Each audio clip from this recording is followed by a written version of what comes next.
Start. Hello and welcome to Boomer Live. And we are here to talk about the ICC team of the tournament. And it's our team of the tournament, of course. ICC has already released it. So the Boomer 11 team of the tournament, we're going to make it. We've already made it. So we are going to say why we have made that team. We're going to officially reveal Boomer 11's team. And no, of course, T20 World Cup is over. Cricketing action for when it comes to T20 is almost getting over now. For the next 2 years, you're going to possibly see a lot more 50 over cricket because the 50 over World Cup is just 10 months away, as we already have discussed about it. But before that, let's talk about the team of the tournament. We've had some great performances across this tournament, some young players stepping up, and some surprising names and some familiar names as well. But that's what we're going to talk about it, why we've included these names, especially when it comes to associate nations. And when it comes to smaller nations, they have really come out there and put some fighting performance. Some names which come to my mind are Sikandar Max Adod, who had a terrific tournament. So we are going to be discussing all these names, and we are going to understand who should be the coach, who should be the players, who should be the 12th man. Of course, we are going to talk about all of these things. Welcome all of you once again onto the show. I'm Abel. I've joined by Jiren and Sadibani. And before we get further into it, remember to download our app. Remember that it is available in Play Store and Google App and Apple App Store as well. When you go there, just go out there, download Boomer 11. It's absolutely free of cost to play. And remember, you can play all these India versus New Zealand series, England versus Australia series is starting in a couple of days' time. And the FIFA World Cup is just 1 week away from today. So you can play the entirety of FIFA World Cup absolutely free of cost and win a lot of prizes. And remember to try out our predictor feature as well. It's a newly added feature onto our app. You can predict for absolute free of cost and win a lot of prizes. Without further ado, let's get into it. Jaren, we've often spoken about how great a tournament it has been, right? But this is all about individual performances today. Any individual performance which really stood out for you throughout the course of this tournament? Yeah, I think I'm just gonna go for it for the obvious. For me, it was Virat Kohli. I know his strike rate probably isn't up there the highest, but he has an average of 98, and that's Don Bradman-esque He's not average target in a of T20. 136. No. I'm talking about average. Yeah, strike rate of 136, so that's decent. Strike rate of 136 and average of 98, which is Bradman-esque average. I mean, it's not often that a player plays so well and then ends up on the losing side. Doesn't even end up in the finals. I think that's probably the reason why I have to appreciate how much Virat Kohli is given to this team in this year's World Cup. And that's the reason why his performance really lit up the World Cup as well, because coming to the World Cup underperforming. Obviously, we saw some glimpses in Asia Cup. We saw that 100 come up in the Asia Cup, but this was the stage that India wanted him to play well. And given the fact that Indian batting did not look as exciting as it was supposed to be, I think Virat Kohli was just a shining light there. So for me, it's Virat Kohli. Interesting. Sandeep, your any highlight performers of this tournament or a particular innings which you absolutely loved? Yeah, definitely. I mean, it's a no-brainer when you talk about a particular innings that actually captivated not just us, but the entire world was Virat Kohli versus Pakistan. I think it is second to none, the innings that he played. And I think that just lit up the World Cup, lit up the Super 12s. I think it was the first game of Group B, of the group that India were a part of. So India versus Pakistan on a Sunday couldn't get bigger than that on a World Cup stage. And Virat Kohli just set the stage on fire, and I think that just set the tempo or the momentum for what was to come ahead. And I think we had a fantastic World Cup all in all. And I would also like to point out the two openers of both Pakistan and England, who played brilliantly in the semifinals, in their respective semifinals. I think the two opening stands were very prominent as well in their teams qualifying to the finals. So I think those two were pretty close as well. The opening stands, but first to none is Virat Kohli against Pakistan. I think you can't have a better innings in T20 Is. Yeah, I totally agree with you. I think I also have it's a no-brainer for me personally as well. Virat Kohli's knock against Pakistan, I think, will go down as one of the greatest innings in the T20 World Cup alongside his very own innings against Australia. So these two innings will be right up there, not just for himself, but also in T20 World Cup folklore for sure. So Virat Kohli is there, right up there. But other than that, any player from a smaller nation who really caught your eye, because we've been talking about all Virat Kohli's and Jaws Butlers, Alex Hales, Jaren, any players, particularly from a smaller nation, to be up there?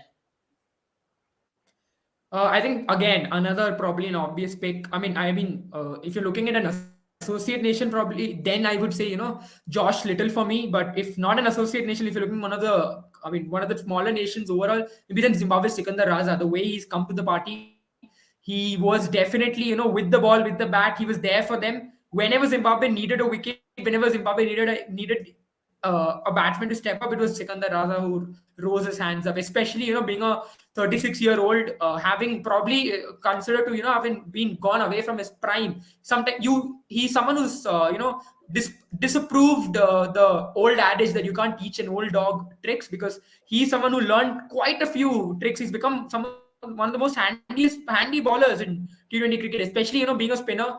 You would say that he wasn't as suited to play in Australia in the conditions. It was not the most spinner friendly conditions that greeted him, but he was able to through his clever changes of pace, and through his clever lines and the variations, he got it. He really got some great wickets, especially against Pakistan. That one over that almost knocked Pakistan out of the World Cup, if not for South Africa. So you have to say that Sikandar Raza is probably the best player from smaller nations. But in terms of associate nations, again, narrowing down the players pool, I think Josh Little, he's just been the kind of pace that he's delivered. That's one of the things. I mean, hat trick obviously is a part of it all, but it's not. It's very rare to see that a player from associate nation come with that kind of pace, come with that kind of maturity as well. His contribution to the Irish team, no pun intended, is not is nothing but little. Yeah, absolutely. But yeah, he's been great. Sanimani, when we speak about the team of the tournament, of course, we want to cover the overall aspect of things. But I think for the team of the tournament, every team needs a coach. I think that's where the team starts. Without a coach, a team cannot be built. So if you were to choose a coach, if I have to start a debate on who should be the coach of this team, who would you have as a coach? It's a tricky one, but uh, I would like to to hear what Jaren says, because I'm Okay, I'll actually start off. I'll start off. I'll start off maybe. Maybe in that yeah. case, I'll just start off. I personally will Okay, go wait. for Matthew I'll Moss go. as I our I will. coach. No, actually, I wanted to say Rahul All Dravid right. and move forward, I but then want again, to No, no, know. no. I I knew the backlash before that I'll receive, so I'll let Are we looking someone at go only first. head coaches? Are we looking at only head coaches, or are we also looking at batting, bowling, no, any no, no. coach? I think just a coach, anything. I think I'll go for Matthew Motts because I'm not seeing a coach who has won tournaments across genders in the same year. He has won the T20 World Cup in Australia with a women's team and men's team in 2 years' time, and he's won an ICC ODI Women's ODI World Cup in 2022 and men's T20 World Cup. And he's a coach who's destined for greatness, right? He's been such a great coach. I know he's gotten great teams to work with, but a coach also matters. You still have to win.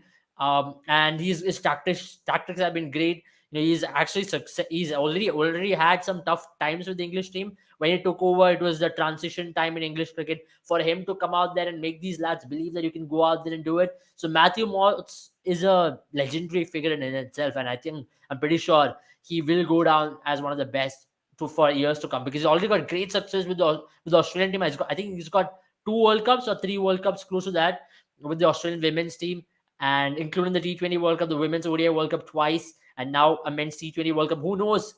Maybe 1 year down, like the men's ODI World Cup as well, he can complete a full cycle of World Cups, and he's a proper trophy collector in that sense. Like, your thoughts? I'll open the debate there. I personally think Matthew Motts. I think there's a lot of debate still.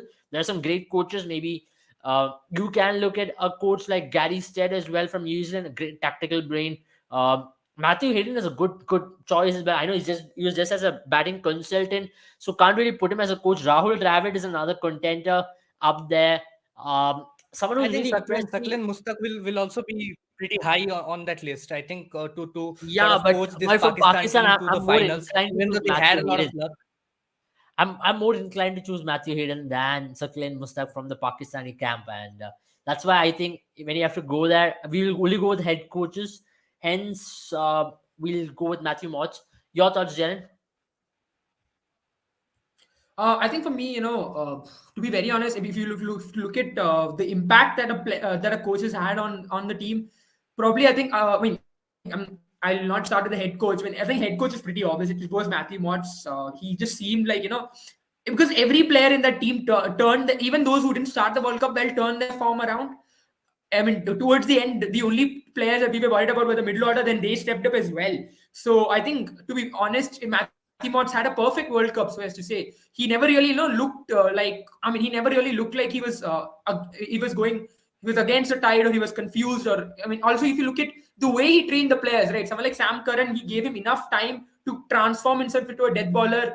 You have to give credit to Matthew Motts a lot for the way those players were trained. All the players knew their specific roles and they played it to perfection.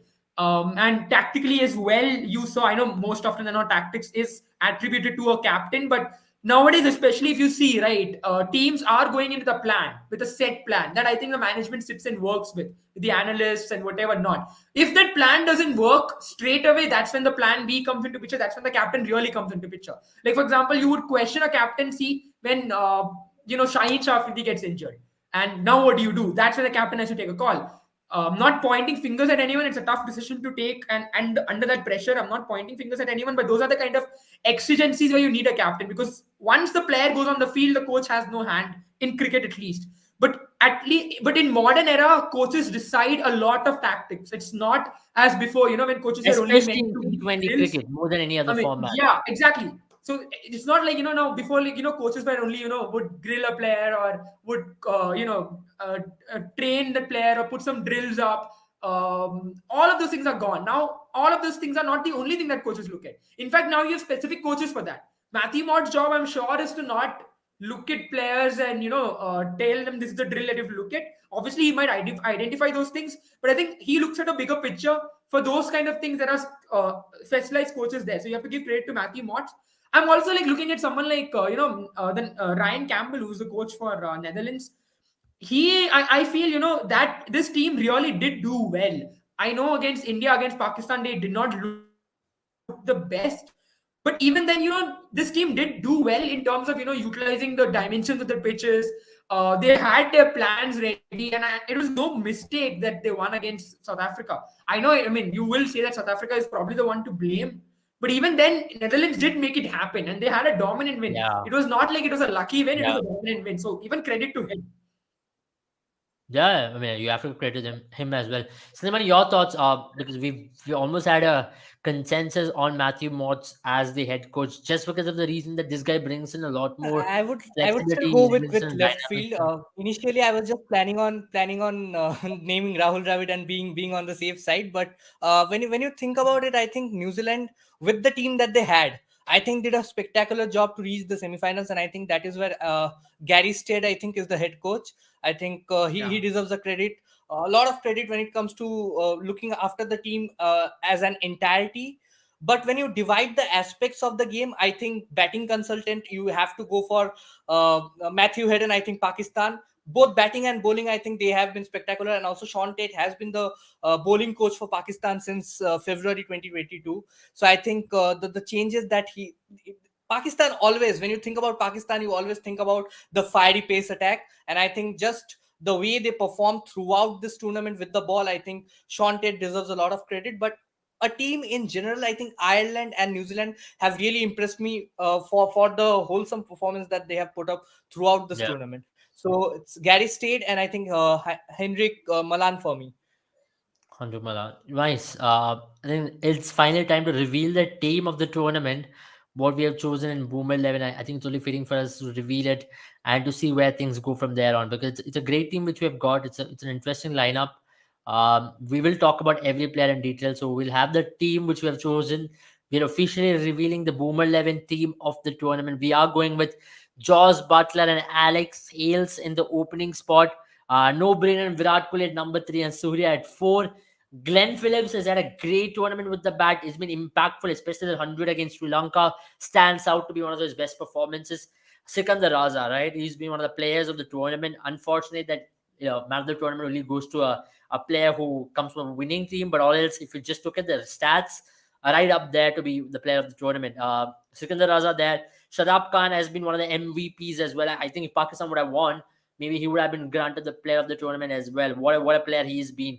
And Sam Curran picked up 13 wickets, especially man of the match in the final, 5 wickets in the first game against Afghanistan, man of the tournament. And Mark Wood, X Factor player, did not play semi-final and final, but his impact was clearly seen in the English bowling. They've been one of the best bowling attacks, especially in the death overs. They've gone less than 6 runs per over in most of the games in the death overs, picking up close to 3 to 4 wickets. And we've gone for Josh Little, the hat trick hero. Such a he's been excellent, right? He's been excellent throughout the tournament. He's been able to pick up wickets in the qualifiers, even in the group stage, troubled England a little bit. Come against New Zealand, picked up a hat trick. On performance, we've gone with Josh Little, and Arshdeep Singh finds a spot from India because he's been outstanding, especially when it comes to bowling in the dead. I know there was a debate. I think it's time to open the debate on various positions. Gentlemen, your thoughts, especially Sandeep. Which position do you think is likely vulnerable here, or if you want to see some change?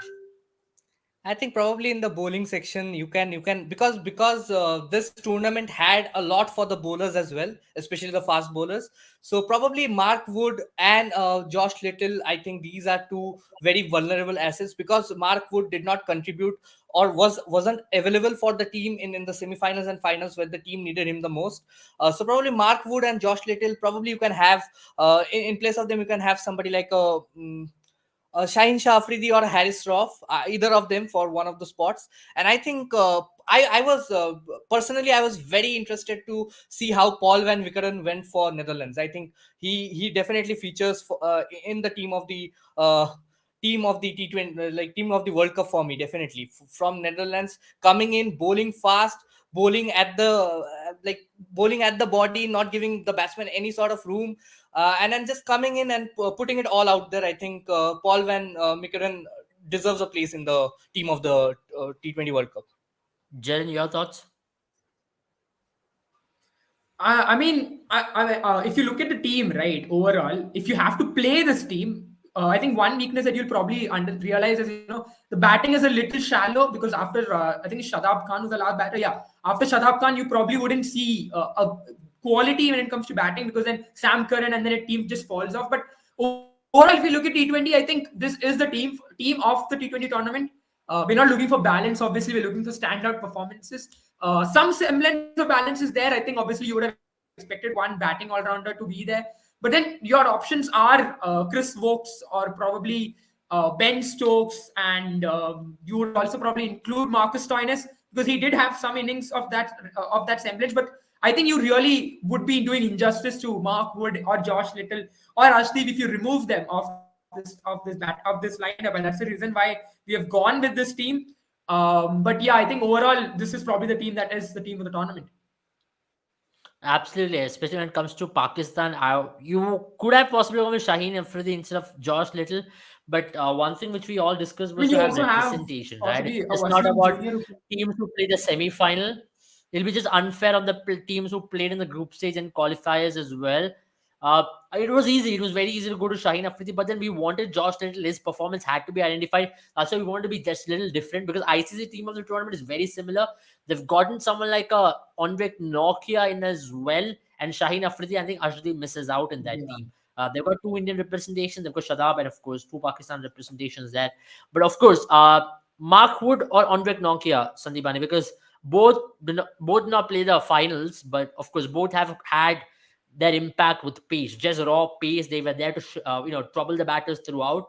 So would you have a Mark Wood or Onvik Nokia? Because that's a debatable point as well. Yeah, but I think I would definitely have a Mark Wood when you give a choice between Mark Wood and Enric Norkia because at some of the teams that Mark Wood played against, Sri Lanka, New Zealand, were more competitive than some of the teams that South Africa played against. Because, against India, Enric Norkia was not at the best of his form. He did not pick up a lot of wickets.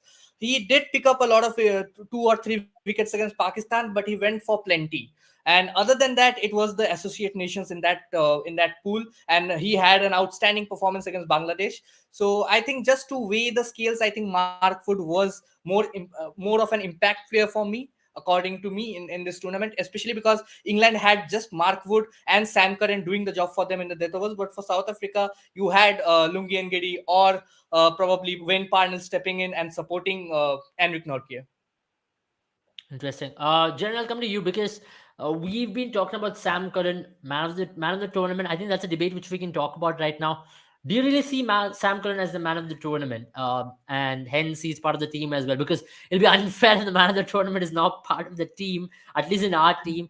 So do you still say Sam Curran was the man of the tournament for England, or possibly there were other candidates as well? Because there was a Virat Kohli leading run scorer. There was a Sikandar Raza who lit it up just based on performance. I know it's very tempting to give the man of the tournament or the man of the match to a winning team player, and that's been now kind of a habitual thing. I've always felt the best performer of the match should get the man of the match, not the best player who from a winning team. It's just unfair, to be honest. The man of the match is what the best player of the entire match, not just from one team, and that's why I felt Sam Curran is still debatable when it compares to maybe a Sikandar Raza there, an overall performance both with the bat and ball. So And also something the to open up, impact that right? Sikandar Raza had for Zimbabwe. He single-handedly won them games. Sam Curran picked up 5 wickets in the first game, 3 wickets in the last game, and in between he had 5 wickets in 5 games. So yeah, probably some impact with the bat as well for Sam Curran. But Raza leading the right from group stage, Sikandar Raza was instrumental in Zimbabwe qualifying both with bat and ball. Whenever the team needed for him to step up, he did. And I think that win against Pakistan actually sort of hit the nail in the coffin for me in terms of the player of the tournament who it should be. I would have given it to Sikandar Raza hands down, but yeah, that's what ICC goes for generally. It gives it to the winning team, a player from the winning team. So yeah, some controversy there. I mean, for Jen, your me, thoughts? yeah, for me, I think it will, for me, a player of the tournament or man of the match is the player who's had the most impact. In that match or in that tournament, and ideally, you would go for the winning team because obviously that player's impact is the reason why the player team has won. And I mean, I wouldn't deny, there are some occasions where you see that a player from the opposition that lost has had an incredible impact on on the tournament, and Virat Kohli could be one of those players. But the reason I feel Sam Curran is the player of the tournament is because he was the missing piece in this England T20 team, even in 2016 when they came to the finals, even in 2021, because they were leaking runs in the death overs for quite some time. I mean, there was a stiff competition, I would say, between Mark Wood and Sam Curran, but Sam Curran edged Mark Wood in terms of playing the finals and semi-finals and playing a very important role in those. I think in the semi-finals he went for quite a lot of runs because Hardik Pandya tore into him. But if you look at the finals, right? If Pakistan had scored even 20 runs more, forget 20. If Pakistan had scored 10 more runs, that final would have come right down to the wire. And that's where Sam Curran's that spell in the death overs was so important, and the way he turned it around, right? I mean, against India, he was bowling a lot fuller. I know he went for runs, and that was just Hardik Pandya's brilliance.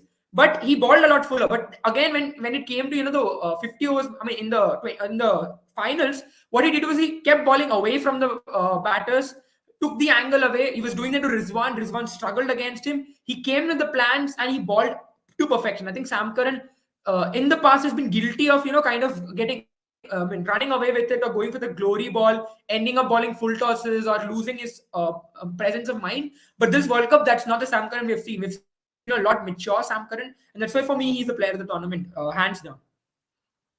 Interesting. I mean that's a very valid point as well. Yesterday also we did discuss that Sam Curran was doing a very good job, right? Especially in death overs, he did not give anything away from the batters, and that's what you look into a But bowler. also he had And ample support from Chris Jordan as well yesterday. I mean, Chris Jordan gave just 10 runs in the last 2 overs that he bowled. So I think when you talk about impact, I think Sam Curran, Chris Jordan at the death probably had the same impact. And I think Adil Rashid's spell yesterday was the decisive game-changing spell for me because 84 yeah, for that's 2 that's a very Pakistan good were point winning. as well. Often, if you're looking at that impact measure, another thing in man of the match is also that we look at stats more than the impact in a game. For example, I was taken aback when Virat Kohli got man of the match in that Bangladesh game where KL Rahul had a better impact and his run out was a catalyst in India winning that. So there are occasions where commentators also just look into the fact that okay, this guy has done really well, his stats look really good, but the impactful player might be a person who scored 45 of 18 balls than a person who scored 60 of a 40 odd ball, 42 odd ball. So that's where I believe uh, impact measure is something which you should consider in T20 format. And whereas Sandeepan is right in pointing out maybe Adil Rashid's bowling spell was the most impactful one, picked up 2 wickets, two crucial ones. Remember, Mohammad Harris was a crucial one, Babar Azam was a crucial one, and Sam Curran towards the death overs got a lot of, maybe I wouldn't say garbage wickets, but then it's also not wrong in saying garbage wickets, because towards the end, Pakistan were hitting it to the mid wickets and getting it caught. So one thing which when Mitchell Stark used to pick up a lot of garbage wickets, in my opinion, towards when he used to ball in 2015 World Cup, come ahead and pick up the tail a lot more than picking up the top order. That's why your stats look very good. But are you the most impactful player, or is Josh Hazel the most impactful player?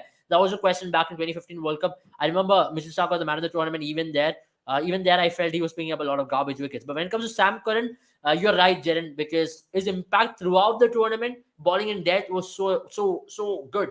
And maybe Shadab Khan also was there with a shout, because his bowling performance was really impactful for Pakistan throughout the tournament, and also his cameos with the bat, isn't it? Yeah, I mean, if Pakistan had won, I think for me, the player of the tournament would have been Shadab Khan, because he's turned up time and time again. I know, I mean, there are some other players whom you could argue. I mean, Shaheen Shafidi had a very good run after that, after the Zimbabwe match onwards, he started bowling well. Naseem Shah was someone who was very impactful. Uh, and, I think overall, like Pakistan team, I think it would be one of those bowlers, but the reason why I go with Shadab is because he won them some important matches, especially the one against South Africa. I think it was his innings that turned it around. He bowled really well, being, I would say, the lone spinner who impressed with the amount of wickets he got. He was, except for maybe Adil Rashid, he was the one who cracked on how to bowl in these wickets, right? He made sure, he realized that you cannot go for glory balls. Maybe sometimes flighting the ball up there is not the way out. So on pitches that, where fast bowling, not call it fast bowling, but balls at quicker pace, the one that you slide through the front of your arms were doing, hands were doing a lot better. He bowled those deliveries. He bowled it out wide outside off. He played the dimensions well. So he was someone who was very impactful, even in the field as well. The wicket of Devon Conway at the right time for Pakistan in that semi-final. Because if Devon Conway had continued to bat, regardless of the strike rate, Shadab Khan wouldn't have come on to ball, or Mohammad Nawaz wouldn't have come on to ball. Both of whom had a very big impact for Pakistan in that inning. So Shadab Khan could have been a possible shout for man of the tournament. In fact, for me, if Pakistan had won, I think he would be my man of the tournament. Yeah, I think that is possible, and we wouldn't possibly argue in that. I think man of the tournament is a debatable topic, but we'll all agree to the fact that Sam Curran deserves to make it to the team, and he's one of the leading wicket takers of the tournament. And there is no, because I had to speak of man of the tournament, because these three spots of all rounders of Sikandar Raza, Shadab Khan, and Sam Curran are definitely in with a shout for man of the tournaments. And when we go to the middle order, Glenn Phillips is an option which you have taken. But do you see any other debatable batter there, or anybody who you reckon missed out in that? Because if we talk about the English team, Ben Stokes is one player, played two crucial knocks, an all-rounder once again, can play as an anchor if required to be, but we already have an anchor in Virat Kohli, and it's also based on performance ultimately. So Ben Stokes is another shout which comes into my mind. No, Riley Russo, not bad, a shout which we can get, but did not deliver when it mattered the most for South Africa. Also, And I think, another player, yeah, yeah, yeah. good. Baz the lead is another player. Baz the I lead think, is a player who, yeah, past leader, yeah. I mean, for me, also Marcus Stoinis could be a possible pick. I know he did not have, because I think Australia did not do well, because I think only that New Zealand match is where Australia really struggled, right? That's the only match they lost, by the way. That's how difficult this format was. They only lost one match, and I think one was washed away, and that's the reason why they ended up at that place. But Marcus Stoinis came through for Australia with the bat, and many occasions. Has an average of 42, striker of 161 could be a shout as well. It's just, because if Australia had made it to the semi-finals, you would be talking about Marcus Stoinis in the same vein as Glenn Phillips, right?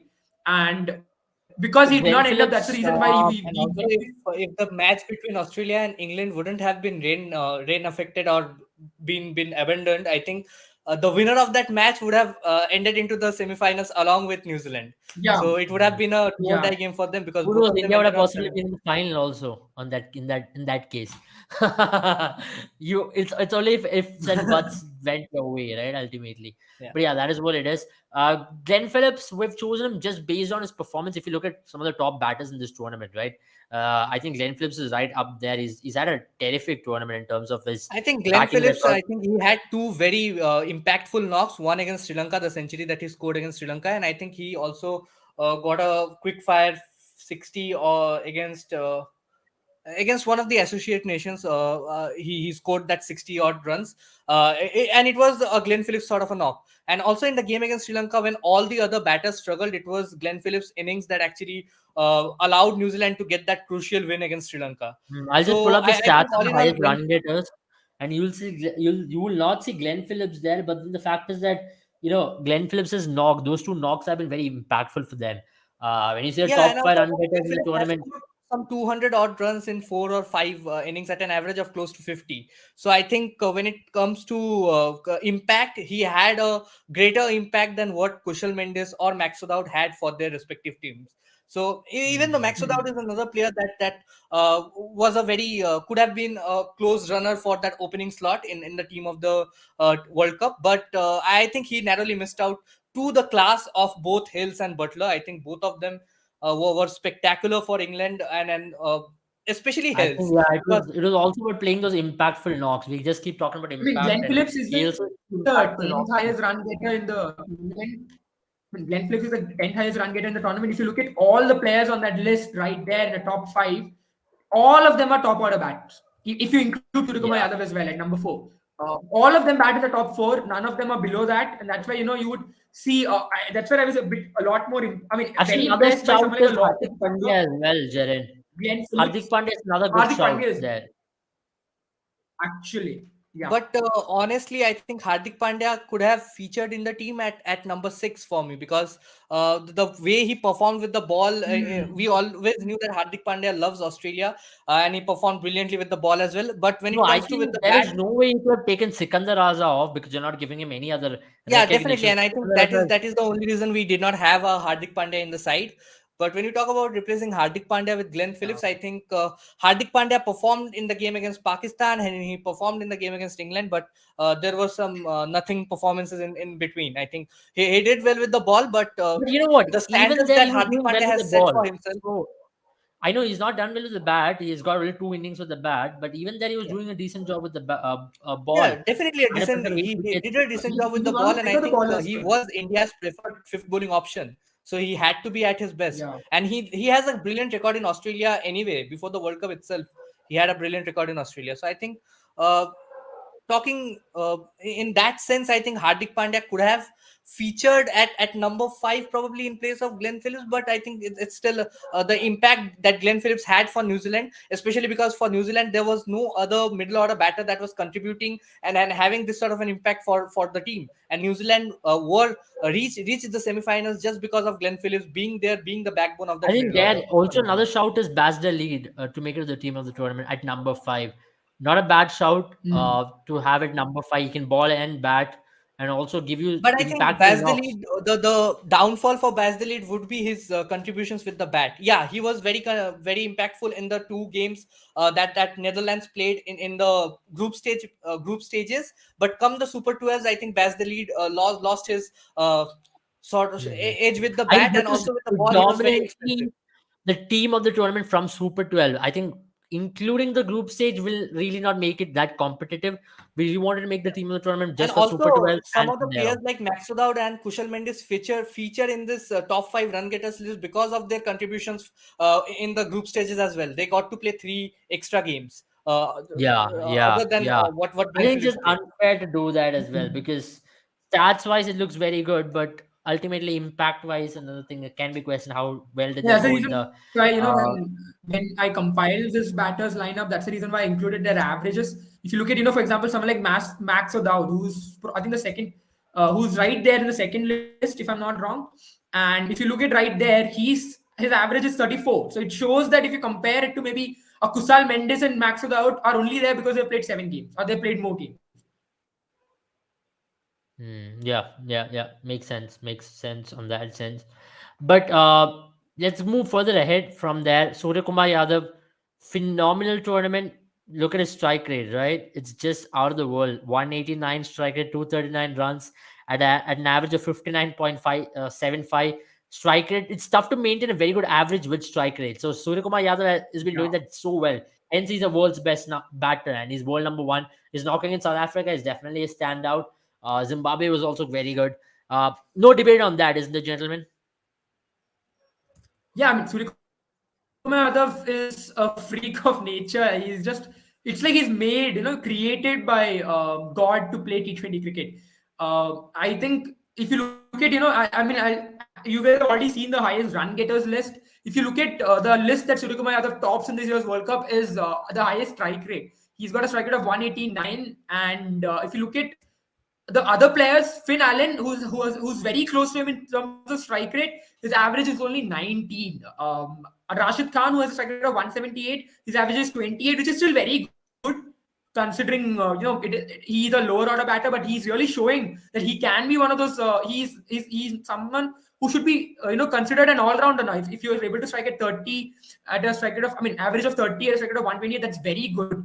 Riley Russo 169 strike rate at an average of 35, and you suddenly see that strike rate and average, I think, above 30 to maintain a strike rate above 160 is very difficult, and that's why Suryakumar Yadav is just a freak of nature. He's got the second best Yeah. average in, I think, this year's World Cup, and Virat Kohli is a 136 strike rate, and then Suryakumar Yadav is a 189 strike rate. It just shows I mean, that different really league that matches off. these two batters I've are at. always believed it's the Basra which you need to really look into. That is the average plus strike rate.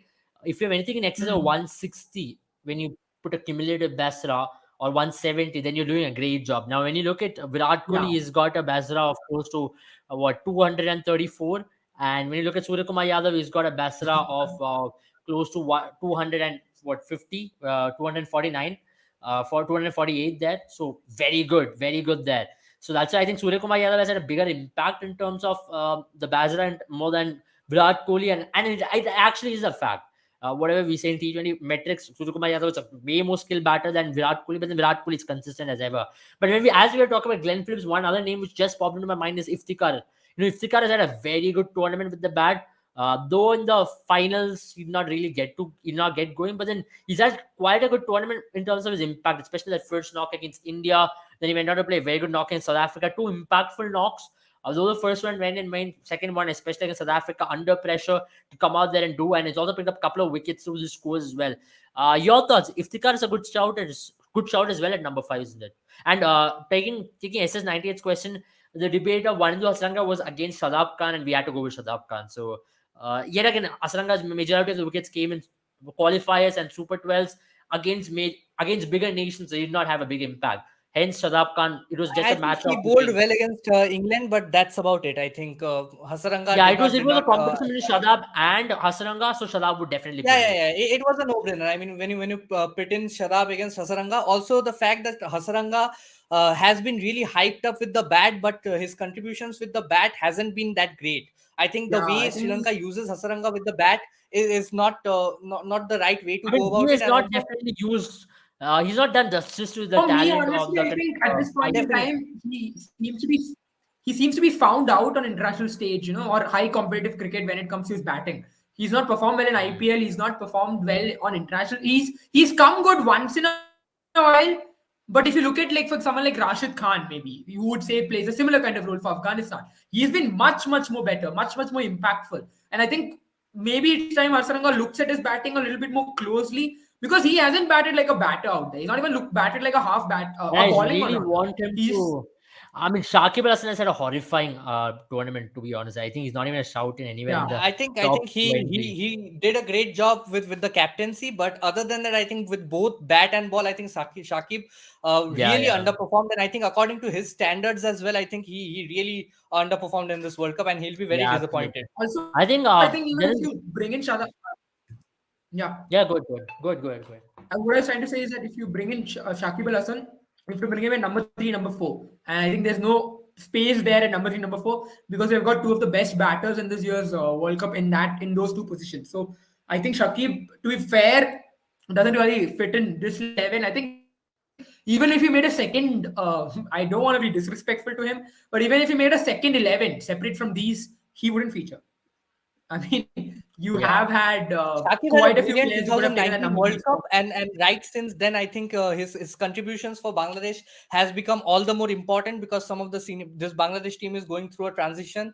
Some of the senior players have stepped down, so I think this World Cup was very important for him to sort of take the team forward and take the team through this transition phase. And I think he failed as a player, but as a captain, I think he did a spectacular job, and I think he was one of the best captains according to me in Super 12s.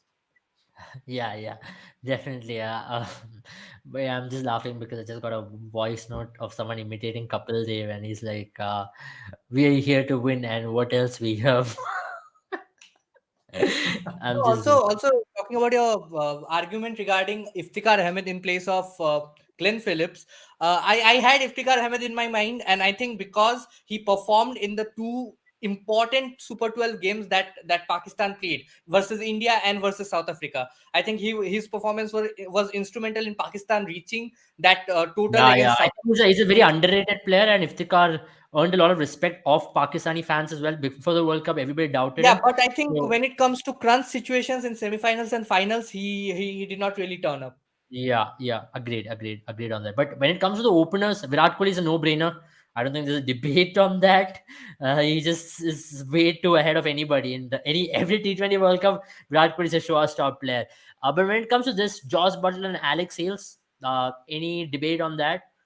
I think Josh Butler should be the captain of this No, team, I think, and Alex Hales is yeah. definitely the possible two impactful lock. I think we can end the show on that note in itself because there is no debate at all in the opening position because these two were the most impactful opening, and Indians, you know it. Do I need to really explain on that? I mean, 16 you know overs, it, we know it, 170 right? will be etched in And not history just or that, etched in. if you consider the top four teams in this World Cup, Pakistan, India, New Zealand, and England, I think Pakistan had brilliant openers to boast for. They had Babar Azam, Mohammad Rizwan failed. India had KL Rahul, Rohit Sharma failed. New Zealand had Finn Allen and Devon Conway. Devon Conway failed, and Finn Allen also the impact that was needed of him, Yeah, he didn't yeah, really fair turn enough. up. So I think They it's Yeah. a did fail as an no-brainer. I opening mean, partnership. Yeah. Yeah, yeah, yeah. agreed. Totally agree with you on that. I think on that note, we can actually end this live. I mean, it was a short live which we had planned. This is the team of the tournament, guys. Do comment below if what you reckon should be your team of the tournament, so we can have an idea. And do comment, right? We want to have more comments. We will give replies to that. Let's keep it an active discussion. We'll keep this going. We'll be back. Try to be back soon when it comes to football as well. Have a good night, all of you. See you all. Remember to download an app from Google Play Store and Apple Store as well, so that you can play fantasy contests for absolute free of cost. And remember, the FIFA World Cup is near. In England versus Australia starts this Thursday. India versus New Zealand starts this Friday. And England are traveling to Pakistan very soon as well. A lot of cricketing action and footballing action. It's the World Cup time. That's where everybody is there. Qatar, it's all lit up there. The teams have already arrived in their training camps preparing for the World Cup. It is that time of the year, guys. It is finally that time of the year in 4 years' time where we are excited about. And Boomer 11 will give you that exciting experience to experience World Cup by watching and also playing and being involved in it. And also remember, we're going to bring you some exciting content to cover all of this stuff. Have a good night. Have a good time, all of you. See you all very soon.